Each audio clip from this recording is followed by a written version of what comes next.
I asked her if this was going to be stream appropriate. All right. So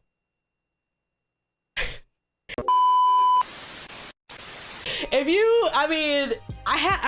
do have the clip of me reading that one on my YouTube, which first of all, you should subscribe to.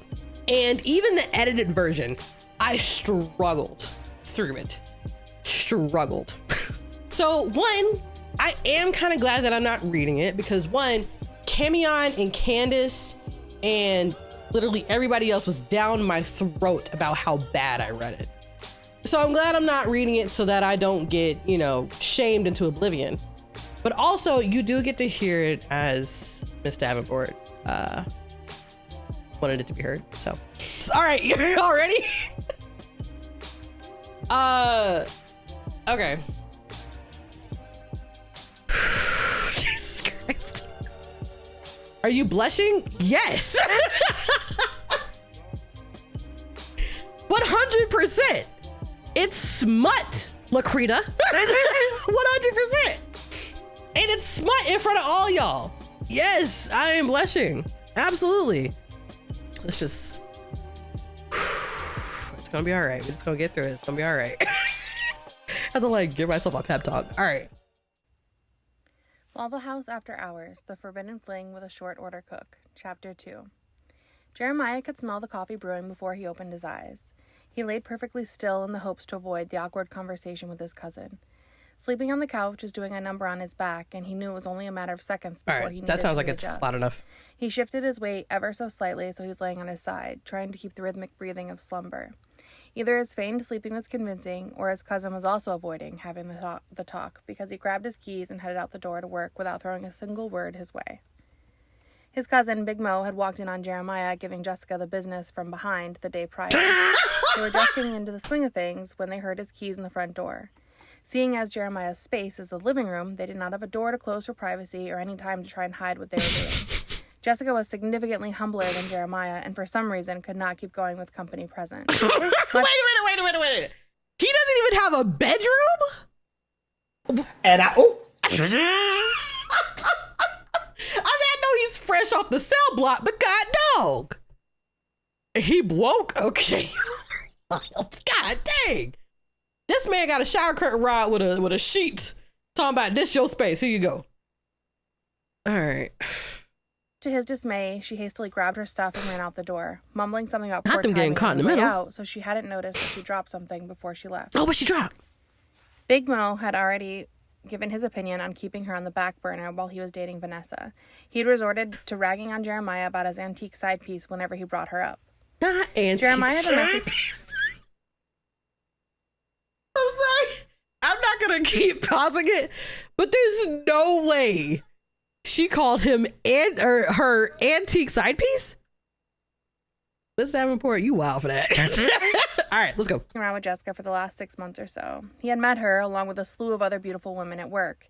Jessica was great. She was discreet, brutally honest, reliable, available, and performed fellatio with unmatched vigor and passion. She never pressed him for titles or commitment and seemed to be happy with their current arrangement. Her titties were on point, and she wasn't one of those chicks that had to leave the lights off when they were fucking. They would hook up for a while, and then he'd start messing around with someone else and have to slow things down with her.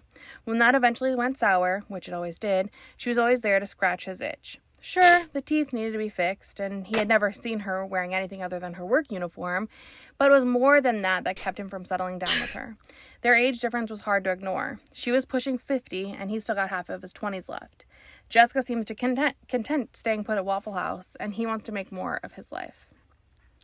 He rolled off the couch and beelined for the bathroom. He hopped in the shower and debated taking the bus over to his girl's house to get the rest of his stuff. Probation stopped him from living over there, but he'd spent enough time there to have left a couple things. Vanessa worked the typical 7 to 7 at the hospital, so he should be in the clear for most of the day. Jeremiah took the bus across town to her apartment. The hard seats in the bus felt great after the night on the couch. Maybe the age gap between he and Jessica wasn't as big as he thought. Jeremiah walked the 2 blocks from the bus stop to Vanessa's apartment. As he rounded the corner, he saw her car sitting in the parking lot. He could approach this 2 different ways. 1, try to land the charm and smooth talk her into giving him the rest of his stuff, or he could turn around and get back on the bus, writing it off as a loss. He was still feeling frustrated from the abrupt end to his run-in with Jessica yesterday, so he headed upstairs to try his luck. Vanessa sounded mad when she opened the door and saw him standing there, but her body language wasn't on the same page. She let him come in and proceeded to lay on the guilt about how much of a dog he was for straying again. He let her go on for a couple minutes before he pulled her close, with just the right amount of force that she liked, and started kissing her, telling her how sorry he was and how he would treat her better. She wasn't stupid, but she also knew they had good sexual chemistry. She haphazardly tried to push him off before giving in and putting her arms around him. The foreplay moved quickly with them, and he was in her mouth lickety-split. She tried, but she didn't have the flame to try.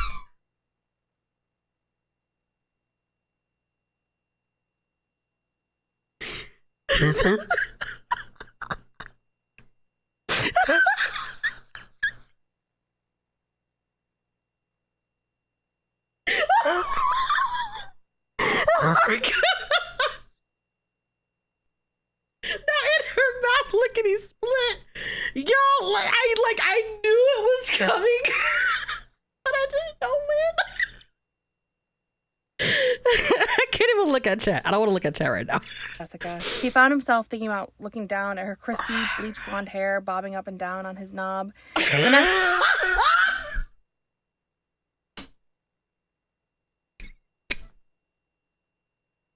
can't do it. I can't do it. I can't do it.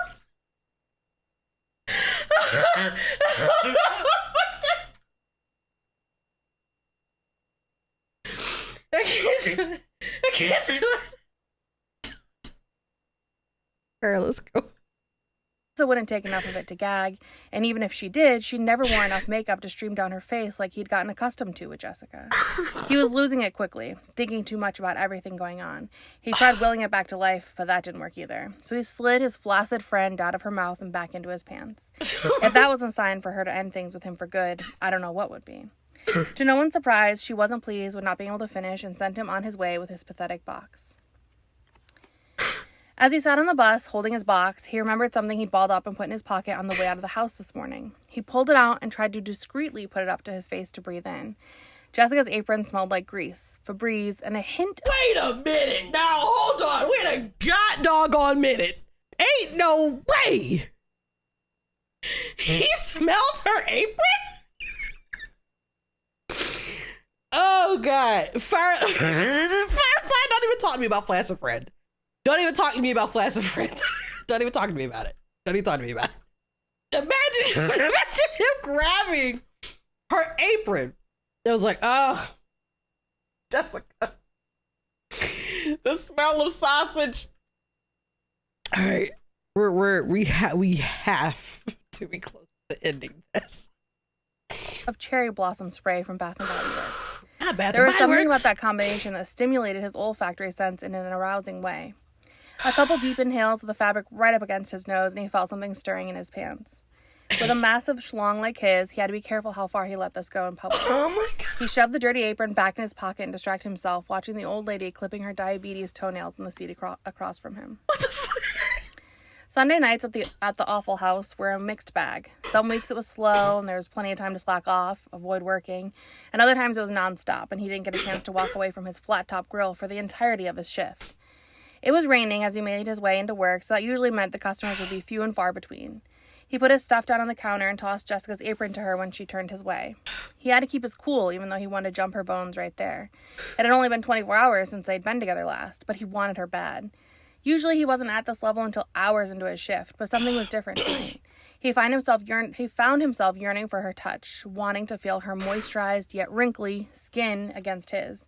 He wanted her to walk too close to him so he could catch a whiff of her coffee and ciggy aroma. When he heard someone coughing up a lung in the back room, he knew it was her just from the familiar sounds. He couldn't resist her any longer and followed her to the back where the servers went to polish and roll the silverware. He pretended to reach for something on the shelf above where she was standing just to have an excuse to press his body up against hers. He felt her push her derriere back into his nether regions when she felt him behind her. He brought his hands down from the shelf and slowly ran them along her sides until they landed on her hips. He pulled her closer to him so she could feel what he was packing. Jessica put her hand over his and guided it toward the front of her pants, under the dirty apron, of course. He followed her lead and slipped his hand behind her belt and into the top of her pants. She, unlike Vanessa, was a fan of the finger banging. She never missed an opportunity to tell him how impressive his hands were. The further south his hand traveled, the more she pressed up against him. Her body language was begging him to keep going, and the risk of being caught seemed to be adding another level of heat. His fingers slipped in easily as her honeypot had worked itself up in anticipation from his touch. At this point, he was fully committed and slipped his pants down just a bit to push his swollen member into her. That first kiss was everything. Jessica was satisfied with the encounter with Jeremiah that evening, but she was worried he was going to pick up on how distracted she was. Jessica had done some self-reflection on her drive home from Jeremiah's yesterday and hadn't been able to shake the guilt off yet. There was something she hadn't yet been completely honest with him about.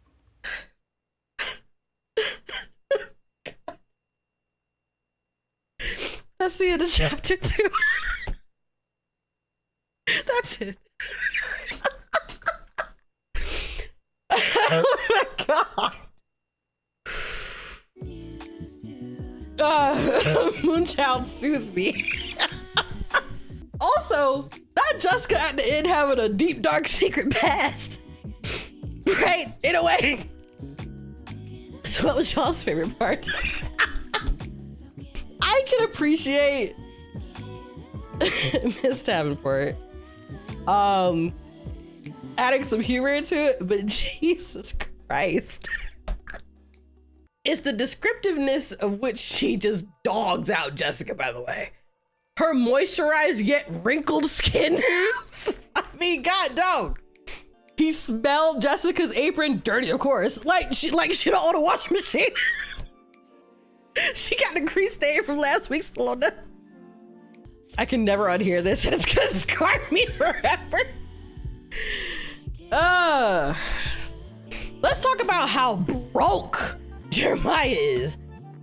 Not only is he staying with his cousin said, bro, you got the living room. And that's it. Don't ask me for nothing else. Best thing ever. I think her reading it out loud and me not having to read it is the best way for me to experience it, to be quite honest. I'd rather her put the inflections on what she wants to put the inflections on. And I'm just simply, you know, a receiver of whatever she wants to write. That's yeah. Ain't no way he going back to the girlfriend he don't broke a heart. And now he can't even perform. Rough. But you know what Vanessa don't got? That old girl, waitress, cashier, wrinkles. You know what Vanessa ain't got that Jessica got? Gums.